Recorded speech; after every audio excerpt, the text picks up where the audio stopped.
ओम विष्णु ओम विष्णु ओम विष्णु ओम विष्णु। समस्त श्री विष्णु भक्तों को मेरा करबद्ध नमन प्रणाम।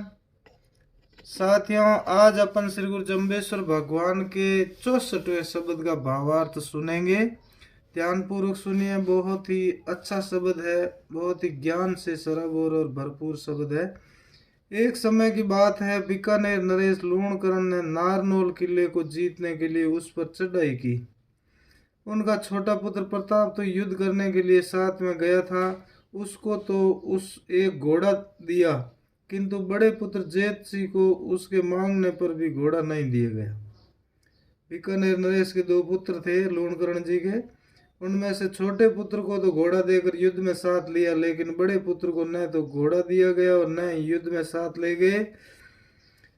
वह राजकुमार खिन्न मन होकर श्री गुरुदेव जम्बेश्वर भगवान के पास समराथल दौरे पर पहुंचा। वहां आकर उसने अपनी व्यथा कथा सुनाई।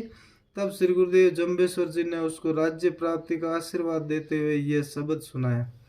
ओम मैं कर भूला मांड पीराणी काचे कंध आगाजू, काचा कंद गले गल जैसे बिखर जेला, राजो गड़बड़ गाजा काये बिवाजा कण बिन कुकस काये लेना काये बोलो मुख ताजो, भरमी वादी अति अहंकारी लावत यारी पशुआ पड़े भीरांति, जीव बिना से लाहे कारण लोभ सवारत खाइबा खाजे अखाजू, जो अति काले लेजम काले ते पण खीणा जिंका लंका गढ़ थारा, जो बिन हस्ती पाखर बिन गज गुड़ियों बिन ढोला डूंबा लाकड़ियों, पासे बर जाके प्रसन्न बाजा बाजे, सो अपरंपर काया जय काया न जपो हिंदू मुसलमानो डर डर जीव के काजे, रावा रंग का राजा रावा राजा रावत राजा खाना खोजा, मीरा मुल्का गंगे फकीरा गंगा गुरुआ सुरनार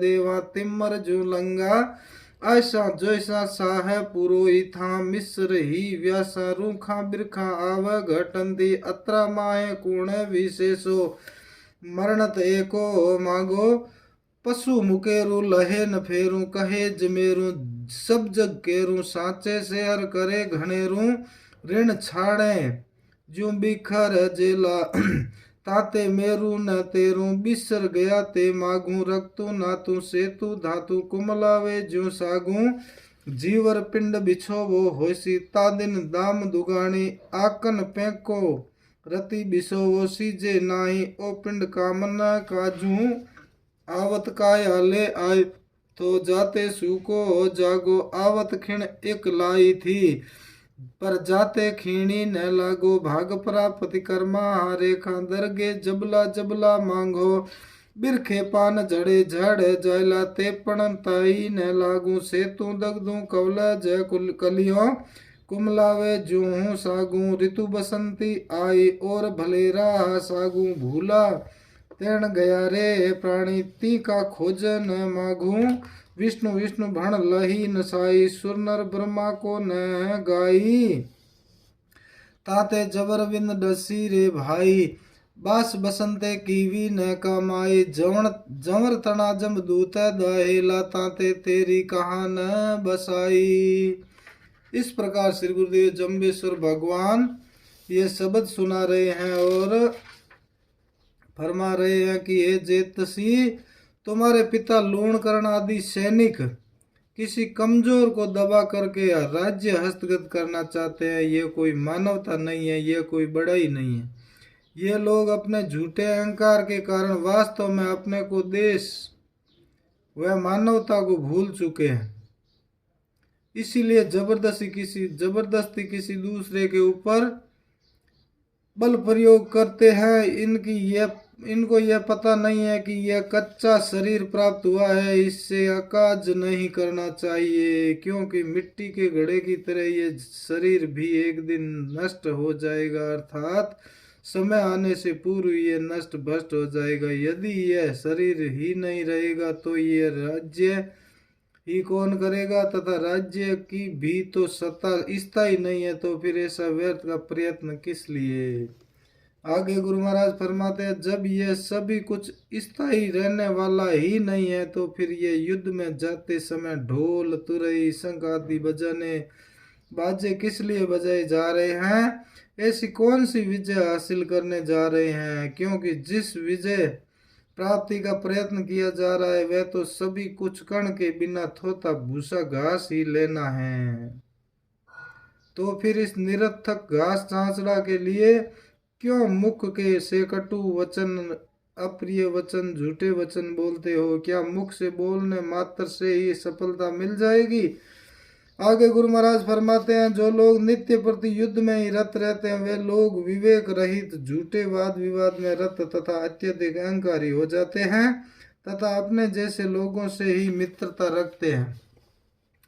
कभी किसी सज्जन पुरुष के पास में ही नहीं बैठते हैं, जिससे पशुओं में भी इनका अपनत्व प्रेम भाव दया भाव नहीं रहता, जिस कारण से अपने लाभ के कारण जीवों को मारते हैं। जीवा का रस लोभ स्व के उदर पूर्ति तथा स्वार्थ के लिए अखाद्य पदार्थ पशु जीवों को मार कर भी खा जाते हैं। जब ये लोग पहले पशुओं को मार डालते हैं तो पीछे मनुष्य को भी मारने में इनको जरा भी दया नहीं आती है। जिसने भी देश काल मर्यादा धर्म का अतिक्रमण किया है वह अति शीघ्र समय के पूर्व ही यमदूतों के हाथ चढ़कर मृत्यु को प्राप्त हो गया है। गुरु महाराज आगे कहते हैं, जेतसी ऐसे लोग इस संसार में बहुत ही हो चुके हैं, किंतु उदाहरण के लिए रावण के लंका जैसे राज्य संपन्न था किंतु वह भी नहीं बच सका। समुद्र जैसी सात खाई थी, बहुत ही बड़ा कोट था, सोने की लंका थी, फिर भी कुछ भी उसके हाथ में नहीं रहा। एक दिन उसको काल के ग्रास होना पड़ा। इतने साधन सपन व्यक्ति को भी मृत्यु समय में न तो रथ से जुते हुए घोड़े पाखर कसे हुए हाथी ढोल बजाने वाले तथा न ही अर्थी को कंधा देने वाले पीछे से बचे थे। इतनी दुर्दशा हुई थी। इसीलिए हे हिंदू मुसलमानों, जिस परम पिता के दर्शन स्पर्श से अनेकों प्रकार के अनहद नाद बजने लग जाते हैं, उन बाजों को सुनते हुए साधक समाधिस्थ हो जाते हैं। ऐसे बाजों को ही क्यों नहीं सुनते हो? मृत्यु दुख से डरते हुए अपने जीव की भलाई के लिए अमृतमय प्रभु परमात्मा की शरण ग्रहण करो, क्योंकि मृत्यु निश्चित है। सामान्य राजा रंग राजाओं के राजा सर्वोपरि सम्राट खान खोजी मीर जमींदार गंगा के निवासी फकीर गंगा गुरु सुर नर श्रेष्ठ कोपिनधारी या नंगे सन्यासी योगी ज्योतिषी साहू सेठ पुरोहित मिश्रिया व्यास रूख वृषा इत्यादि सभी की आयु घटती जा रही है। इनमें से काल के सामने किसकी विशेषता है? कौन काल के आगे टिक सका है? सभी को काल बराबर क्षीण कर रहा है। बिना भगवत भक्ति सभी को एक ही मार्ग या एक ही तरीके से मरना पड़ेगा। आगे गुरु महाराज फरमाते हैं, बंधन से मुक्त हुआ पशु भी फिर बंधन में नहीं आना चाहता, तो फिर मनुष्यों को बंधन में कैसे रखा जा सकता है? किंतु ये मानव तू कहता है कि यह संपूर्ण संसार ही मेरा है, मेरे अधीन ही रहे, मैं सदा ही सभी का स्वामी बना रहा हूँ। यह कैसे हो सकता है? इसके लिए तेरे को अत्यधिक संघर्ष भी करना पड़ेगा, फिर भी तुम विफल ही रहेगा। जिस वस्तु को तुम उत्तम सच्ची मानता है उसकी प्राप्ति की इच्छा अधिक करता है, वह वस्तु प्राप्त होना या न होना तुम्हारे अधीन नहीं है, ये परमात्मा के अधीन है।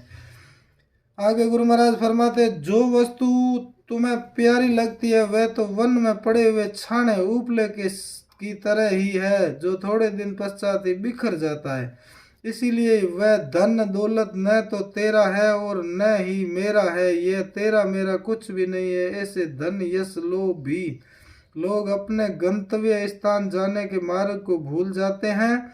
जिस शरीर को तुम नित्य समझते हो यह तो रक्त हड्डी वीर्य आदि सप्त धातुओं से बना हुआ है। जब तक इसको ये वस्तुएं उपलब्ध रहेगी तथा इनके ग्रहण करने की इस शरीर में योग्यता रहेगी तब तक यह जिंदा है, नहीं तो वनस्पति की भांति कुमला कर समाप्त हो जाएगा। जिस दिन शरीर और जीव को बिछो होगा उस दिन यह तेरा धन दौलत रुपये कुछ भी काम नहीं आएंगे, ये सभी पराये हो जाएंगे। न तो मृत्यु समय में रति पैसा ही रुपया सहायता करेगा, न ही ये कोई परिवार का संबंधी ही सहायक होगा, तथा यह तेरा पंच भौतिक शरीर भी किसी काम का नहीं रहेगा। एक क्षण भी उसको घर में रखने लायक नहीं रहेगा। जब तक इस संसार में पंच भौतिक शरीर लेकर आया था, जब तू इस संसार में पंच भौतिक शरीर लेकर आया था तो एक क्षण का समय लगा था, किंतु वापिस जाते समय काया को छोड़कर जाएगा और एक क्षण भी समय नहीं लगेगा। इस संसार में आते समय तो लाभ था, किंतु छोड़कर जाते समय हानि में है, इसीलिए प्रभु की शरण में आ जा। गुरु महाराज आगे फरमाते, पूर्व जन्म के कर्मों के अनुसार ही यह जीवन मिलता है तथा इस जीवन में किए हुए कर्मों की रेखाएं खींचती है, अर्थात कर्मों के संस्कार इस तरह होते हैं, उन्हीं कर्मों के अनुसार आगे स्वर्ग नरक या मुक्ति का मार्ग न्यारा न्यारा हो जाता है। किंतु यह सत्य है कि वृक्ष के पत्ते एक बार जो झड़ जाते वे पुनः वापस नहीं लगते, उसी प्रकार से यह जीवन एक बार व्यतीत हो गया तो फिर यही जीवन दोबारा लौट कर नहीं आ सकता। आने वाला जीवन इससे सर्वथा नवीन होगा। जिस प्रकार से भयंकर सर्दी में कमल की पत्तियां जल जाती है तथा वनस्पति भी कुमला जाती है, किंतु वही बसंत ऋतु आने पर फिर से फूल पत्ते फल संपन्न हो जाती है, उसी प्रकार से कमल तथा वनस्पति की भांति निर्लेप तथा परोपकारी व्यक्ति यदि एक बार कष्ट में पड़ भी जाए तो भी समय आने पर फिर प्रफुल्लित हो जाता है, लेकिन दुष्ट व्यक्ति का कोई ठिकाना नहीं रहता है। इसीलिए गुरु महाराज फरमाते हैं, भूल में भटके हुए प्राणी, तुमने उस परमात्मा तथा मुक्ति का मार्ग नहीं खोजा, व्यर्थ में ही समय व्यतीत कर दिया। तुझे उस परमात्मा की प्राप्ति हेतु बारंबार श्री विष्णु का स्मरण जप एकाग्र मन से करना चाहिए था। उस श्री विष्णु परमात्मा का गुणगान किस देवता मानव तथा ब्रह्मा ने नहीं किया, अर्थात विपत्ति काल में सभी ने श्री विष्णु को ही याद किया तथा श्री विष्णु भगवान ने ही विपत्ति से छुटकारा दिलाया है। इसीलिए प्राणी, तेरे इस संसार में रहते हुए यदि शुद्ध कमाई नहीं की तो तुझे इस जीवन के समाप्त होने पर कष्ट उठाना पड़ेगा, क्योंकि तेरे पास वह शुभ कर्मों का पुण्य नहीं होगा जिससे तू छूट सकता है। वहां पर तुझे बड़े भयंकर विकराल यमदूत जलाएंगे, काटेंगे, तब तू रोएगा तो तुझे छुड़ाने वाला कोई नहीं मिलेगा और न ही तेरा वंश चलेगा। इसीलिए श्री विष्णु परमात्मा की शरण में आकर सद्भावना पूर्वक अच्छे कर्म करो, इसी में भलाई है। बोलो श्री गुरु जम्बेश्वर भगवान की जय, श्री विष्णु भगवान की जय। बंधुओं, आप मेरे इस YouTube चैनल शब्दवाणी भावार्थ को एक बार सब्सक्राइब यानी सदस्यता अवश्य लेवें और अन्य बंधुओं तक पहुंचाने के लिए शेयर भी कर दीजिए, आपकी महती कृपा होगी। बोलो श्री गुरुदेव जम्बेश्वर भगवान की जय।